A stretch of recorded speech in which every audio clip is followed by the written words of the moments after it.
Welcome to the Two-Ton Nerds. As always, my name is Max James, and we are mere days from the start of October and the beginning of the 31 Days of Fright horror movie project. With a list that is vast and diverse that rounds out to 40 plus videos for the month of October, there will be movies left off for various reasons, like the video I'm about to watch and review. With powerhouse horror icons like Freddy, Michael, Leatherface, and the list just goes on. But with each of these icons, they have several movies within the series, and some good and some pretty bad, not in the good way. Which brings me to my honorable mention for this year, Jason X. Jason X is the 10th installment in the Friday the 13th series, directed by the late James Isaac. Jason X was my first choice to be put on this year's list, but replaced at the last minute in favor for a different installment.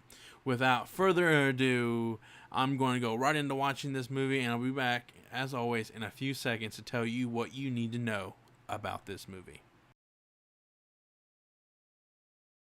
Welcome back. I just got done watching Jason X, and let's just get this over with.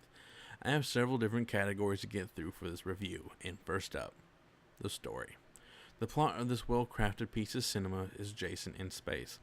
Asking for more? You got it. Jason has been caught. We don't get to see how. And being prepped to be frozen.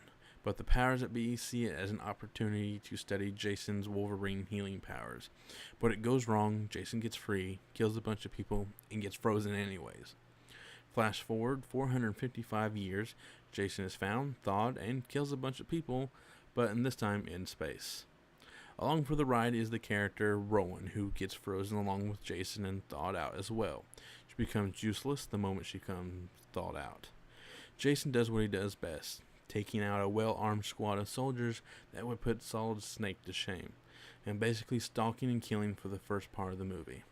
But when the technology of the future fights back in the form of a female robot killing Jason, only to be brought back to life through nanotechnology, making him stronger, faster, shinier, pretty much the bionic RoboCop Jason Voorhees. And did I mention the ship is going to blow up?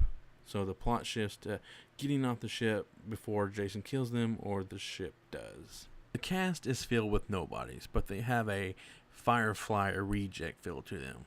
They seem self-aware at times during the movie, mainly due to the dialogue.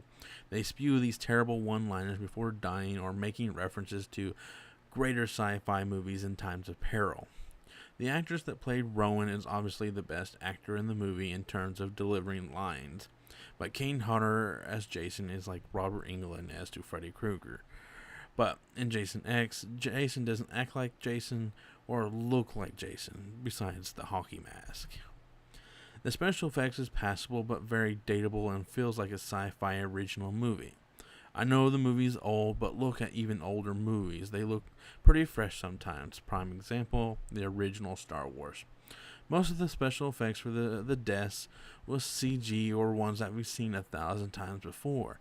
Neck slices and arms getting cut off. But the most redeemable and best part of the movie is the liquid nitrogen frozen face smash that happened so early on in the movie that the rest of the kills fail in comparison. Overall, this movie may have Jason, but it isn't a Friday the 13th, and it nearly killed the series to a degree. With too much attempted humor, failed movie references, this 10th installment was just a failure with minor moments that will live on, but the movie died along with its hero falling and burning.